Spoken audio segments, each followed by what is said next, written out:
Sejam muito bem-vindos ao podcast O que tem na sua bagagem, o podcast dos brasileiros que mudaram do seu país para trazer histórias inspiradoras de reinvenção e muita coisa interessante na sua própria bagagem. Eu sou a Cintia Almeida, sou consultora de marketing pessoal, mãe da Marina e do Rafael, e estou aqui com o meu co-host, Rodrigo.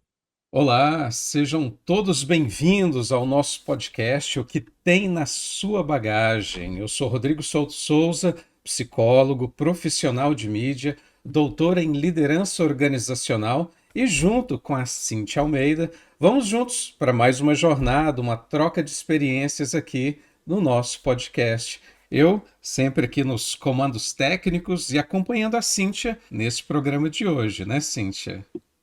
E a nossa convidada de hoje é uma convidada muito especial. Ela já vai falar de onde ela vem, que nós já vamos começar o nosso check-in.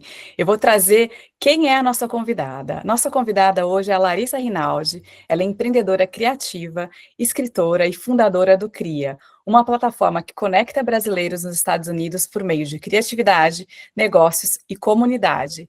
Carioca e radicada em Nova York, ela construiu sua carreira entre comunicação, conteúdo e eventos, explorando os desafios e as oportunidades de recomeçar a vida em um outro país. Depois de mais de uma década trabalhando com cinema e storytelling, Larissa transformou sua própria experiência como imigrante em ponto de partida para criar projetos que inspiram outros brasileiros a construir carreira e identidade fora do Brasil. Hoje, ela fala sobre reinvenção profissional, pertencimento, marca pessoal e os caminhos reais, nem sempre lineares, de quem decide atravessar fronteiras. Seu trabalho conecta criatividade e vida prática, mostrando que imigração não é apenas mudança de país, mas também de visão, coragem e construção de comunidade. Seja muito bem-vinda, Larissa. Vamos começar o seu check-in de onde você fala e de onde você vem. Obrigada! Eu sou Larissa, eu falo de Nova York e eu sou do Rio de Janeiro. Maravilhoso, não pareço mais, já perdi sotaque, literalmente perdi minha identidade do Rio de Janeiro quando eu morava em São Paulo, e daí fiz uma identidade paulista, e aí é isso, né? Conta pra gente o que te trouxe até aqui. Você veio direto do Rio para Nova York, né? Conta como é que você chegou em Nova York. Então, na verdade, eu morei em São Paulo antes, 4 anos e meio, e as pessoas acham, né, que São Paulo pode ser uma preparação. Muita gente mora em São Paulo antes de mudar e tudo para fora do Brasil, e acham que pode ser uma preparação, mas eu acho que, assim, São Paulo é tipo você entrar no CA e Nova York é tipo você ir para Harvard, entendeu? Então, é assim, você vai passar por uma questão, né, de adaptação, de conhecer novas pessoas e tal, mas ainda é Brasil, você ainda vai, enfim, ter conexões, ter pessoas, etc. Eu tinha família, eu tinha amigos. Então, mudar para Nova York foi, assim, outra experiência. E eu vim parar aqui porque minha esposa foi transferida, ela trabalha com tecnologia, então eu fiquei um ano, assim, falando: oi, eu sou a Larissa, eu sou uma esposa, porque eu tinha um visto de esposa, que é o visto 2, e eu não sabia muito o que eu ia fazer, assim, tipo, e agora? Eu nunca nem pensei que eu ia casar, agora não só casei, como sou apenas, neste contexto, uma esposa. Você vai preencher o formulário, você tem que falar, né? L2, não sei o que, 2, é tudo 2. Aí, enfim, o resto eu vou contando. Você se viu no papel de, ao invés de ser protagonista, né, do seu, contando um pouquinho da sua trajetória, que você trabalhava com cinema no Brasil, né? Aí se transformou aí no papel de coadjuvante. Como é que você fez essa mudança dentro da sua vida? Muito interessante saber disso, dessa mudança. Mas é legal saber também que não foi só a mudança direto para os Estados Unidos, né? O que te impactou e que te trouxe uma bagagem também para poder morar de uma forma diferente, entender outras culturas, mas essa passagem por São Paulo foi super importante para sua bagagem, certo? Certo, eu tinha, assim, 24 anos quando eu mudei para São Paulo, não façam as contas. E além de mudar de cidade, de estado, era um momento na minha vida que eu estava crescendo, né? Saindo, assim, de uma pós-adolescência, eu não sei qual é o termo que se diz hoje em dia, mas, né, que você sai mesmo e se torna independente. Eu acho que é muito sobre isso. Então, 24 anos, 25, você vai se adaptando ali na vida real, vamos dizer, e fora do seu estado, fora do conforto, fora do conforto ali né, do seu, como se diz, ambiente familiar, né? Que tudo era mais familiar no Rio de Janeiro. E eu tenho até uma história engraçada com São Paulo, quando eu era bem mais jovem, que eu fui lá e daí fui numa balada, daí um amigo meu falou, vou te deixar em casa, né, na casa da minha família. E daí ele falou assim, qual o nome da rua? Antigo, né? Eu sou uma pessoa semi-antiga. E aí eu falei o nome da rua, ele pegou um troço deste tamanho e pesquisou o nome da rua e foi, tipo, fazendo o caminho e tudo. E aquilo para mim foi assim, como assim? Você não sabe todos os nomes das ruas de São Paulo? Porque eu sei todos os nomes das ruas da Zona Sul, que é para onde eu vou. E eu sei chegar em casa, é só encontrar a praia. Você é muito desinformado.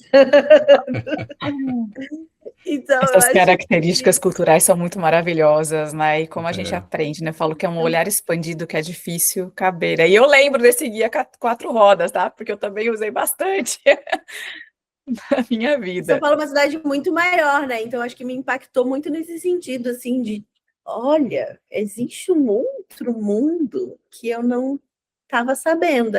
Nova York é outro mundo. E, Larissa, foi essa curiosidade que te despertou esse lado de sair, como você falou, da sua zona de conforto?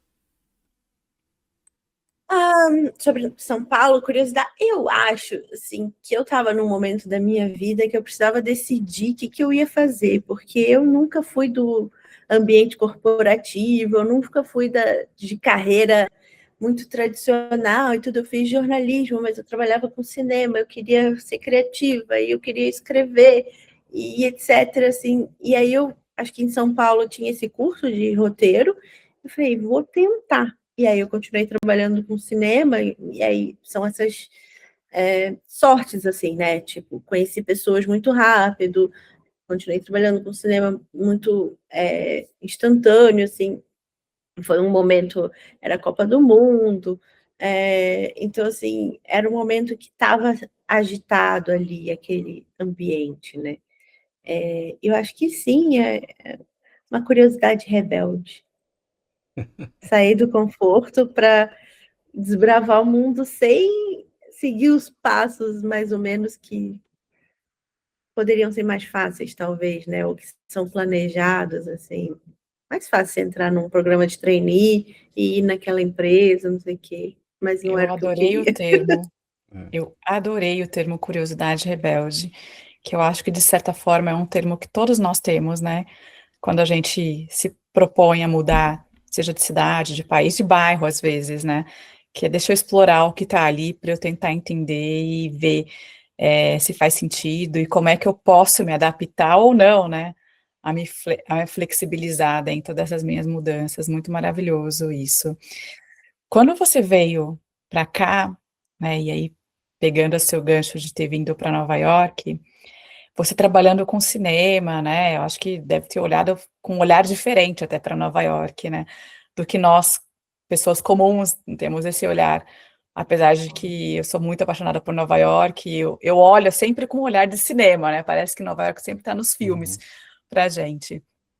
E aí, como é que foi para você trabalhando com isso no Brasil, chegar aqui? Você pensou em trabalhar com cinema? Como é que você chegou assim? Como é que você conseguiu estacionar, né, esse seu momento em Nova York? Gente, acho que eu estou estacionando até agora. Mas eu, assim, de uma certa forma, eu não queria continuar trabalhando com a mesma coisa que eu trabalhava no Brasil, que eu fazia muita produção, fazia comercial de TV, etc. Eu queria trabalhar mais com conteúdo.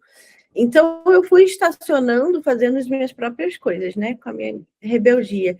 E aí eu fiz podcast, fiz newsletter, escrevi livro, etc. Eu faço freelas até hoje, porque não dá só para ser uma curiosa rebelde, né? A gente, ou só empreender um empreendimento que é novo ainda, né? Que é o CRIA, que vai fazer 2 anos, ou fez 2 anos já. Mas assim, que ainda não rende o ano todo, né? Um evento uma vez por ano. Então, eu fiz freela de cinema, eu fiz comercial de Verizon, eu fiz outras coisas, mas eu acho que eu fui estacionando, assim, eu quero entender o que é autoral em mim, né? E aí eu fui descobrindo diferentes formatos, né? E fui entendendo. Gostando também da coisa, né? Uma vez me disseram de alguma newsletter, assim, que eu mandava uma newsletter, acho que 2 newsletters por semana, com GIFs, e os GIFs eram todos relacionados ao texto e tudo.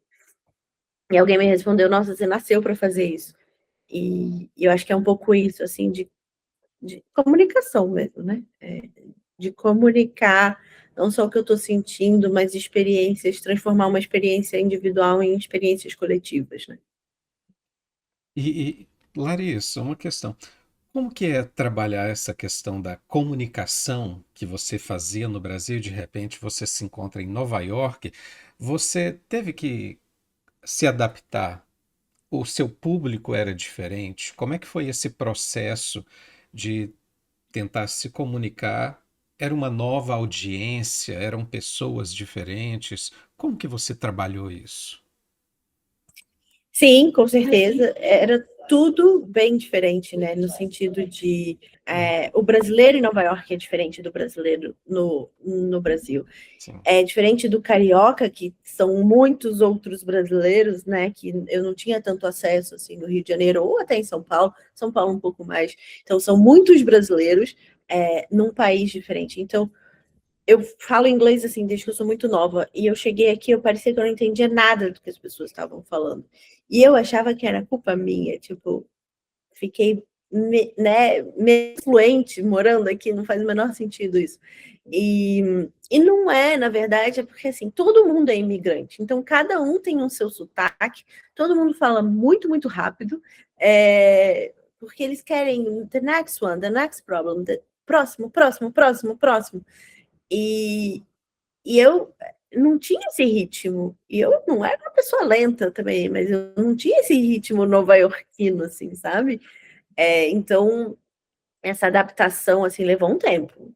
Assim, 2 anos para eu entender a nova configuração de como lidar.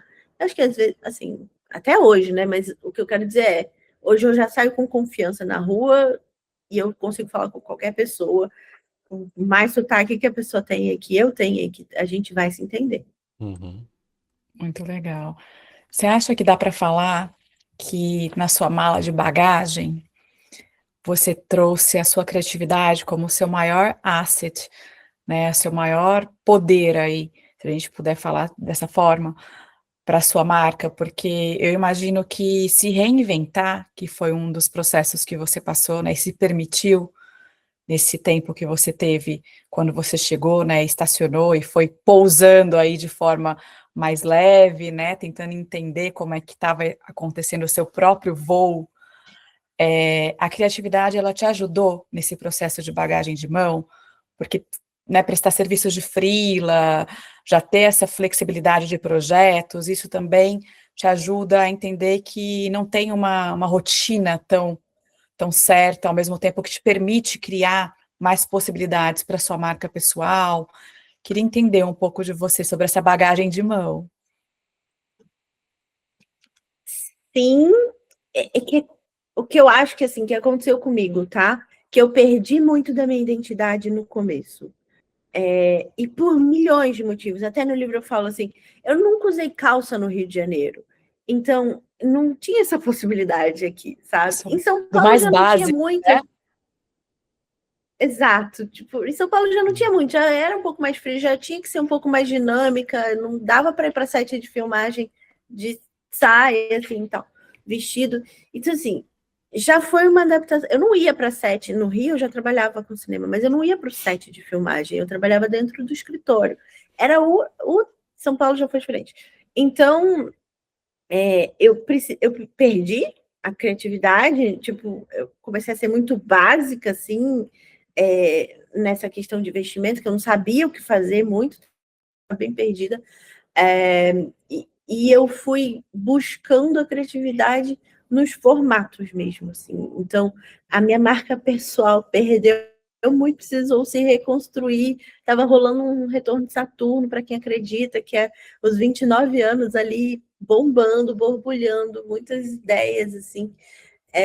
Então, eu acho que eu perdi um pouco e eu fui reconstruindo essa parte de saber quem eu era depois da pandemia, assim.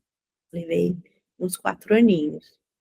Quem puder chegar mais bem resolvida, é melhor do que como eu cheguei. Mas a gente vai também se É. adaptando.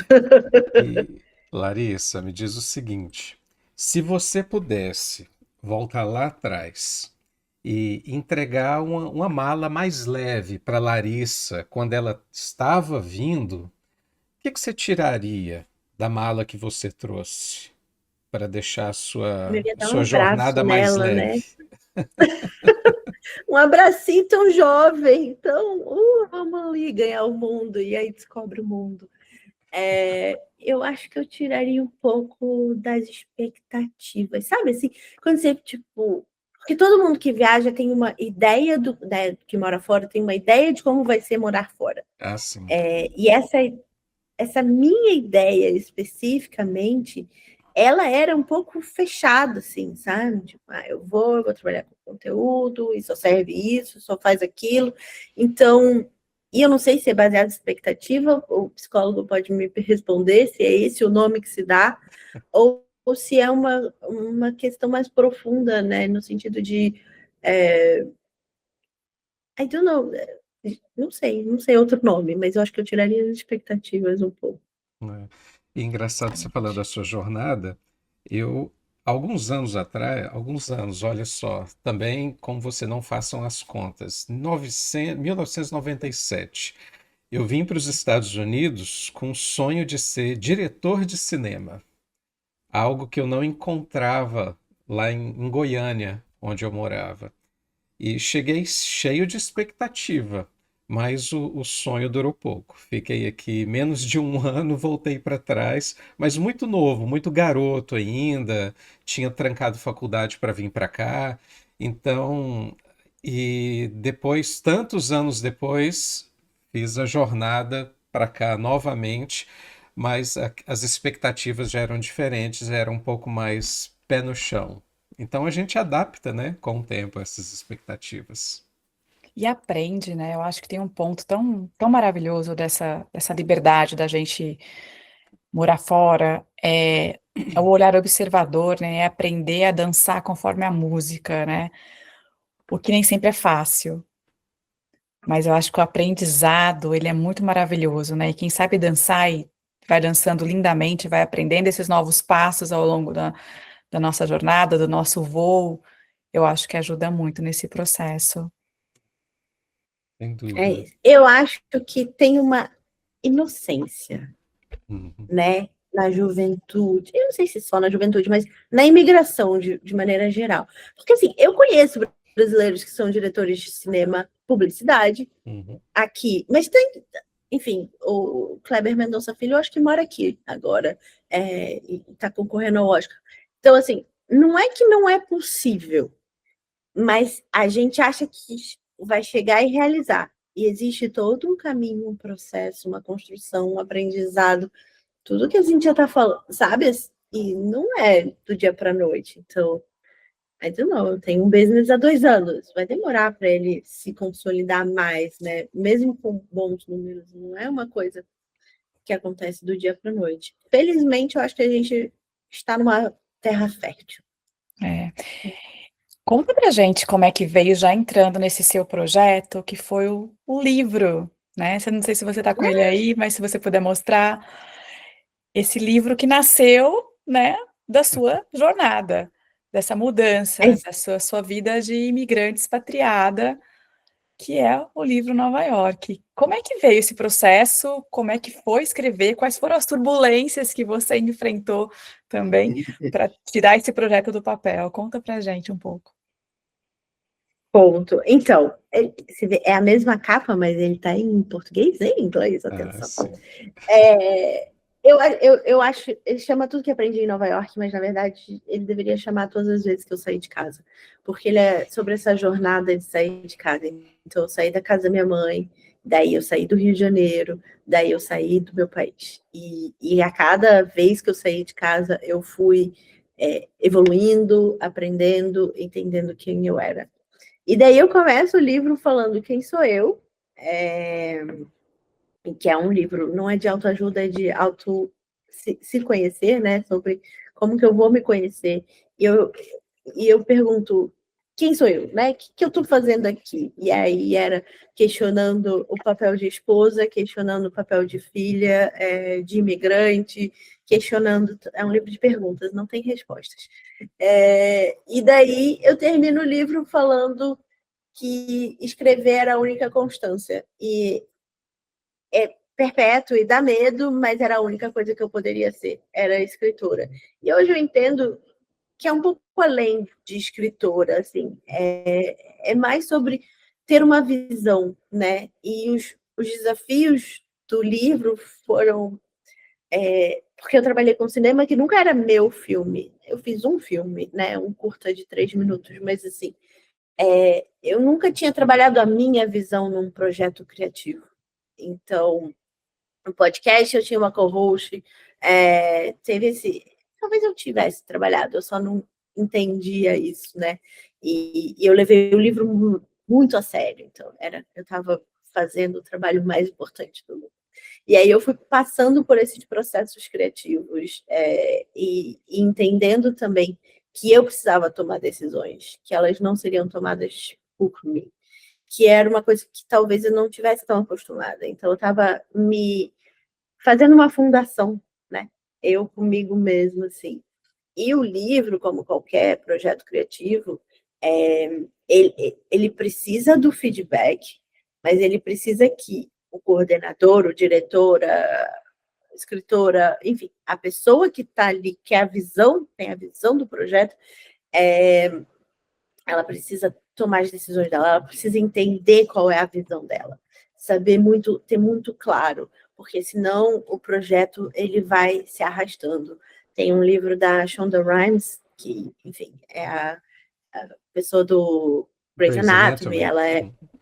ela é que ela não é só showrunner, o nome Uhum. do cargo dela, que ela é producer and escritora, né? Uhum.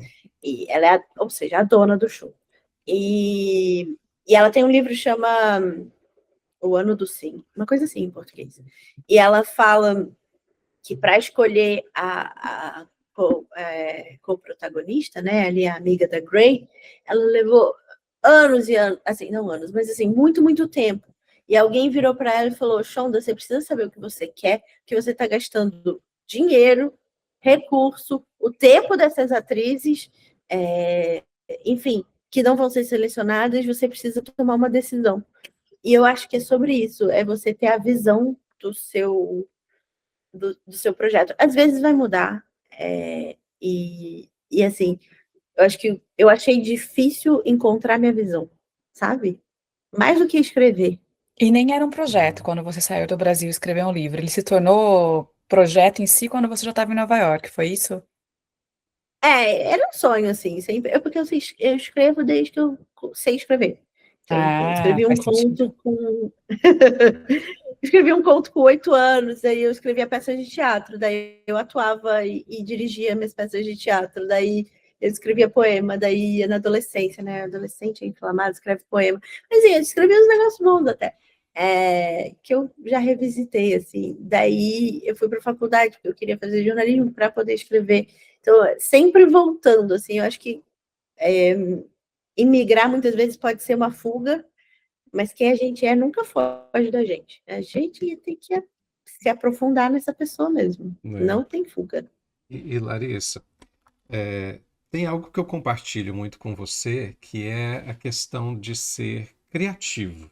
Eu também sempre adorei contar boas histórias, também tive meus momentos de escrever, principalmente por gostar muito de cinema, de escrever roteiros, escrever histórias, enfim.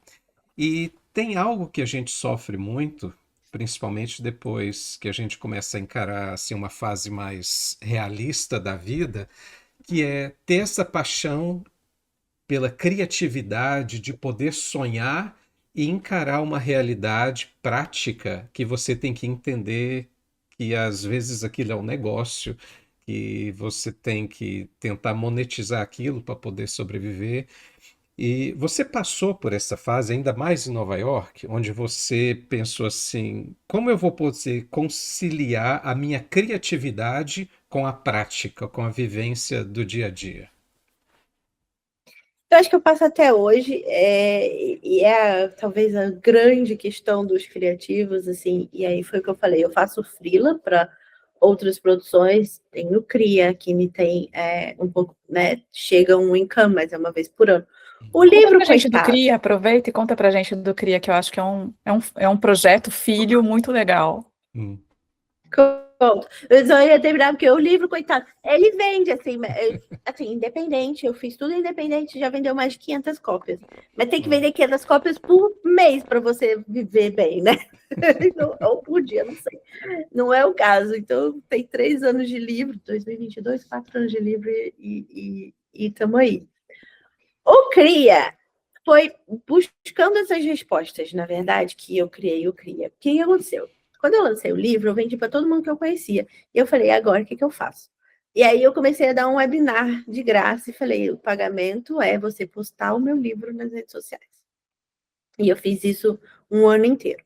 E as pessoas me pediam, mas eu quero só uma introdução, né? Faz o arco narrativo, constrói um storytelling, junta ali as histórias que você quer contar e tal. E depois, assim, como é que eu desenvolvo o livro? É um trabalho mais extenso. E aí eu lancei uma mentoria de escrita. E aí deu super certo. A gente lançou, devia ter trazido os livros. Tem 3 livros lançados e 2 vão ser lançados esse ano. Então deu certo. 5 Que livros de uma legal. mentoria. Que bacana Eu isso. acho que dá certo. E dentro da mentoria, e eu sou uma pessoa muito criativa e intuitiva, eu falei, eu vou lançar seu livro, porque eu acho que a parte mais legal é lançar o livro dentro de um evento. E eu já tinha contatos em Nova York, daí eu já conhecia muita gente, porque daí eu também, minha filha, eu não conhecia ninguém quando eu cheguei nessa cidade. E enquanto eu me descobri, eu fui também, entendeu? Eu fui. Eu ia em evento do consulado de economia, de lawyer, de criativo, de não sei o quê, de cinema, de lançamento de livro. Eu fui em tudo que existia. E eu achei assim, a comunidade brasileira, não todo mundo, óbvio, mas a comunidade criativa brasileira eu achei muito acolhedora. Nesse sentido, tem teatro brasileiro aqui, tem, enfim, algumas coisas. E eu falei, eu vou lançar seu livro falando sobre criatividade brasileira nos Estados Unidos, porque eu não conheço o diretor do Google, Meta, não sei o que, à toa, eu vou chamar esse povo para falar. E assim Que surgiu legal. o CRIA. E proporcionando um conhecimento exatamente para a sua área nativa, né? Mas agregando mais pessoas dentro desse movimento, né? Exatamente. E lancei o livro da Paty, a ideia chama Cria, porque em português, né? Criar significa fazer surgir, to create, e to nourish, né? Que é cuidar e criar a pessoa, criar um Orientar. filho. E eu acho que essa é a ideia do CRIA. Ele tem um desenho muito específico, que a gente tem um painel de criatividade, um de business e um de marketing. Por quê? O que você faz com uma ideia, quando você tem uma ideia? O que um criativo faz para fazer essa ideia acontecer? Então, você tem que escolher primeiro a ideia. Então, processos criativos. Como que você escolhe a ideia? Qual é a melhor ideia? Como é que você stick to the ideia? O business é um painel que você, né, pensa como que você vai montar um business plan. Como é que você vai monetizar isso? O que você pode cobrar? Como é que você faz benchmarking? Marketing? Como é que você entende o mercado? Todo criativo tem que entender e aceitar que é um empreendedor. Não importa se você escreve livro, se você dá palestra, se você enfim, é um psicólogo com viés criativo, se você vai ser diretor de cinema, todo criativo é empreendedor. Então você tem que ter um business plan. Vamos falar sobre business no painel de business. E o marketing é que como é que você joga essa ideia no mundo, né? Porque não necessariamente você tem um produto, as pessoas compram. Você tem que botar esse projeto no mundo. Então, essa é a ideia central do CRIA. Esse ano, na criatividade, a gente vai falar sobre AI para fazer vídeos disruptivos. Então, a gente vai falar sobre o conceito de ideia, escolher uma ideia e usar o AI para te ajudar nessa ideia. É bom para business. O business, a gente vai falar sobre startups brasileiras que estão, né, moldando o mundo. Eu digo que o CRIA também é um lugar para brasileiros que estão dominando o mundo. Que eu acho que é a ideia de todo imigrante. Eu vou lá eu vou ganhar o mundo, né? E estamos aí, ganhando o mundo, cria um espaço para você falar como você está ganhando o mundo. E o marketing, a gente vai falar sobre como ganhar novos clientes nesse mundo tão competitivo, né? Cada vez mais competitivo. E daí a gente tem sempre um painel extra, onde eu já lancei os livros, a gente já teve um painel de RH com o pessoal do TikTok, e esse ano a gente vai falar de liderança feminina, então vamos trazer as mulheres que estão liderando big companies aqui nos Estados Unidos, ou empreendendo, enfim. Muito maravilhoso, né, ver esse movimento que cresceu tanto, né, de uma pessoa que veio do Rio para Nova York, que até então estava perdida na sua própria identidade, e aí veio a conclusão, né, e projeção desse livro, e aí já viu movimentos dentro desse networking que você foi criando, né? Eu acho que tem muitas conexões, né, Rodrigo, em relação a isso. Ah, sem dúvida. E, Larissa, como que você pensa a parceria, as conexões? Como que o que que você identifica, o que que você procura numa pessoa, num negócio, antes de você associar o seu nome a ele? Boa pergunta. E só complementando o que a Cíntia falou, eu fiz Sim. tudo isso com 1,54 m. Que eu acho importante falar, porque a primeira coisa que eu falei quando eu cheguei nessa cidade, eu falei, Jesus, é todo mundo muito alto. É tudo muito grande. O que eu faço agora? Desse tamanho. Então, eu amo parcerias, tá? O CRIA não existiria sem parcerias. E, de novo, eu vi muito acolhimento em grupos brasileiros de criatividade. Então, eu me associei a vários grupos de mulheres. O CRIA desse ano está vindo o grupo da Califórnia e da Flórida. Já veio do Texas, já veio de várias partes da Califórnia, tipo, já veio de Seattle, já veio de muitos lugares. Então, sempre tem esse movimento. Eu busco, assim, parcerias tem duas fases, né? Pessoas que estão mais ou menos no mesmo lugar, no sentido de eu poderia pedir uma parceria para a Coca-Cola, mas a chance de eu ganhar um não é muito maior do que a chance de eu ganhar um sim. Então, se eu pedir para, né, o mercado da esquina, para o grupo que é mulher, que é empreendedora, que é brasileira, etc., a chance de eu ganhar um sim é maior do que de eu ganhar um não. É importante para a autoestima do empreendedor, porque a gente leva muito não nessa, e para o criativo, de maneira geral, leva muito não nessa vida. Então, esses grupos, assim, então tá vindo a Eleva, tem a All Together, tem, enfim, alguns grupos vindo. E hoje, como o CRIA já se estabeleceu como esse hub de um network bem legal, o meu networking cresceu também. E eu estou em algumas parceiras que estão buscando speakers, sponsors, né, palestrantes, patrocinadores, etc. Que daí é um nível que eu levaria 8, 10 anos para chegar, que elas já fizeram esse network por mim, né? E aí a gente se abraça na parceria, que elas saíram do corporativo pelo motivo que elas quiseram sair, e estão empreendendo, e empreender nunca é fácil. Então, ao invés de ela criar um evento, criar um produto, criar alguma coisa, ela se associa a outros lugares e tenta vender a nossa ideia por aí, né? É quase um embaixador, assim, mas é um pouco... Enfim, são parcerias mesmo. Então, tem algumas parceiras nesse sentido. E os speakers, assim, os palestrantes, ou são do meu núcleo, cada vez menos, né? No primeiro era bem mais. Ou indicação mesmo. Os palestrantes mesmo trazem palestrante, é ótimo. Isso aqui daí vai ajudando.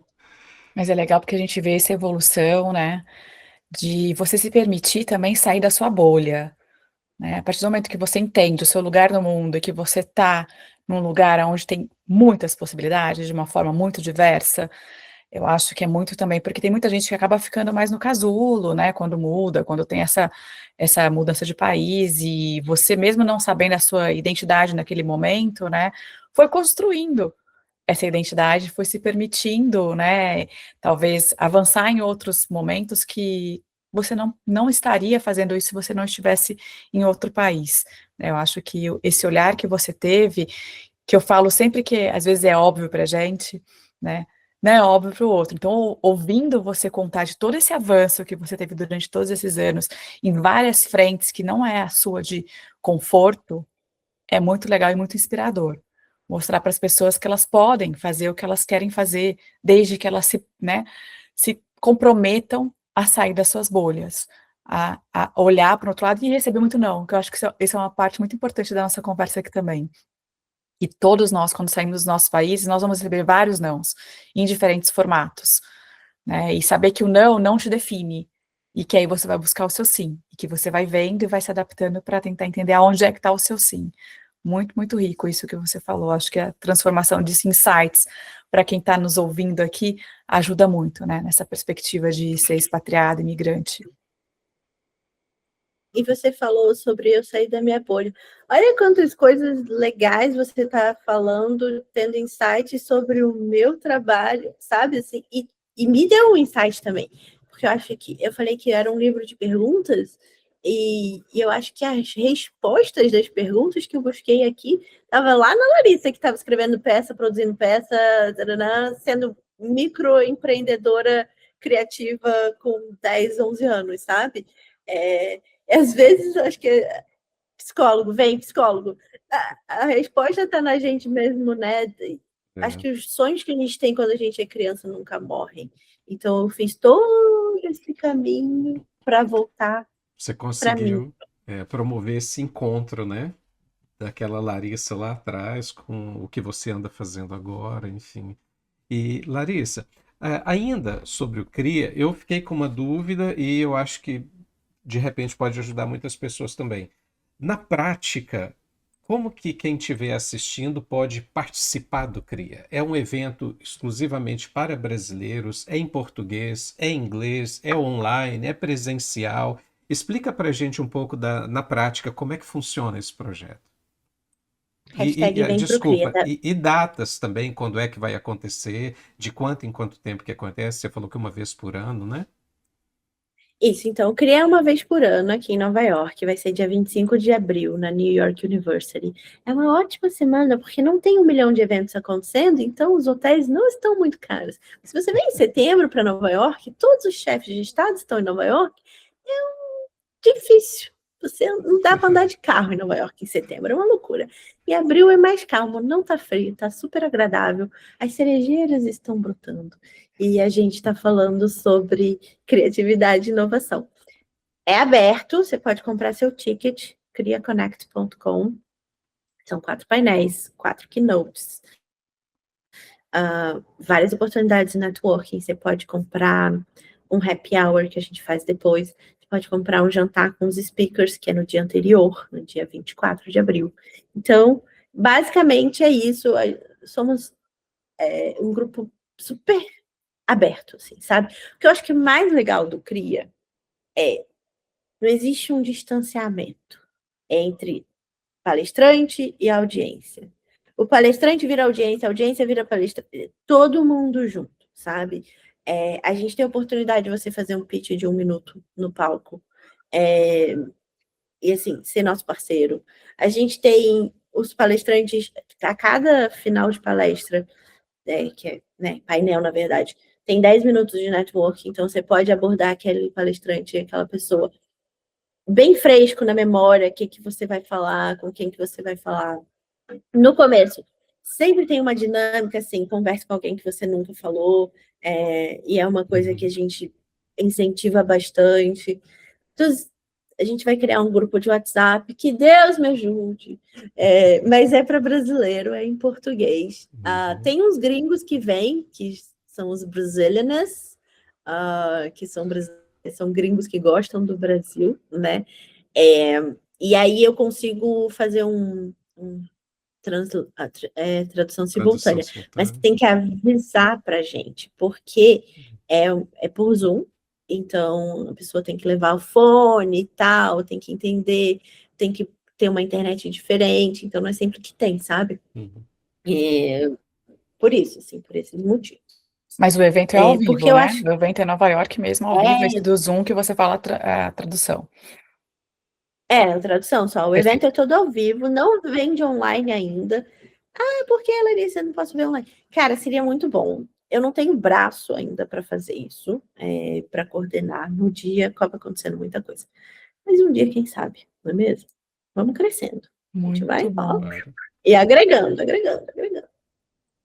Ai, gente, que delícia de papo! Mas eu sou aquela pessoa que dá aquela notícia: o avião tá chegando, a gente vai ter que começar a aterrissar, estamos todos preparados, ajustamos os cintos, assentos todos de pé. Mas foi muito maravilhoso ter você com a gente aqui. Então, queria fazer um check-out, começar a dar esse check-out. Queria que você trouxesse algumas palavras aí pra gente do que é viver fora, do que é viver em Nova York. E para quem está vindo, que possa se inspirar na sua história, queria que você pudesse contribuir com esses valores finais aqui, trazendo um pouco da sua bagagem para a gente, mais um pouco da sua bagagem para a gente. Vou tentar aqui com os meus skills de escritora. Quando você vai morar fora, você levanta voo e é uma decolagem tranquila. E aí, no meio, você pega um monte de turbulência e cai, sobe, desce, e não sei o quê, e pode voar comida para todos os lados, várias coisas inesperadas acontecem naquele tempo de turbulência. Você não dorme naquele voo de 10 horas. Mas, hopefully, né, depois de um tempo, você tem uma aterrissagem tranquila também. Então, sem solavanco, sem grandes problemas, sem neve na pista, dia bonito, dia claro, e faz uma imigração de boa, entra no novo país feliz, né? Então, sem analogia agora, eu acho que o recado que eu tenho é para as pessoas terem um pouco de paciência, que não é fácil, não estou dizendo que é fácil, mas na imigração, quando você acaba de chegar, é importante ter paciência, ouvir, perceber a cultura do seu lado, entender quem são, também podem ser seus parceiros. Se você é do corporativo, nada contra, até tem amigos que têm. Mas, assim, é importante você entender o jeito americano de ser educado, ou do país onde você vai, mas do jeito do seu país de fazer corporativo, que é diferente do Brasil. Como é que as pessoas fazem negócio nos Estados Unidos?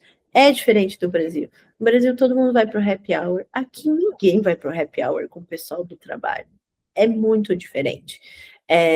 Então, assim, como que você vai construir essa relação? Primeiro que você tem que construir, então é uma paciência para isso, e uma observação, né? Você observar onde você está pisando. Muito maravilhoso. E abre a janelinha e curte, né? Esse voo aí tá chegando. Muito bom. Exatamente. Tira uma fotinho, posta. Ai, que cafona! Postar foto chegando em Nova York. Amor! É lindo! Você já chegou em Nova York alguma vez? Vou ser cafona, sim, pode ser cafona, tá permitido, vai ser turista. Ai, mas eu moro aqui. Caraca, tem tanta coisa legal de turista. Sempre bom conversar com você. Você Obrigada. me inspira, eu já te falei isso algumas vezes. Sua história, né? Ter escrito um livro, acho que é algo que realmente é um legado que você está deixando aí para as pessoas. E espero nos ver em breve. Vou deixar uma mensagem para vocês e é um recado que eu dou para todo mundo. Se precisar de uma ideia, me chama, me liga que eu vou te dar 5 ou 10. E é de graça, não vou te cobrar pela ideia. Mas é porque aqui tem muitas, então tô distribuindo. Olha, esse é o tipo de ajuda que a gente não dispensa, não, viu, Cíntia? Não, não mesmo. De forma alguma. Poxa, mas muito obrigado. E esse foi então o que tem na sua bagagem de hoje. Se você gostou desse programa, não esquece de se inscrever no canal, curtir, assinar as notificações e esperamos você no próximo programa para mais uma viagem, para mais uma jornada aqui com mais um convidado especial, junto com a Cíntia, no O que tem na sua bagagem. E até a próxima. Até a próxima. E as redes sociais da Larissa a gente vai deixar aqui também, né, no nosso comunicado para vocês seguirem ela e se inspirarem também com a história de mais uma convidada especial no que tem nessa bagagem.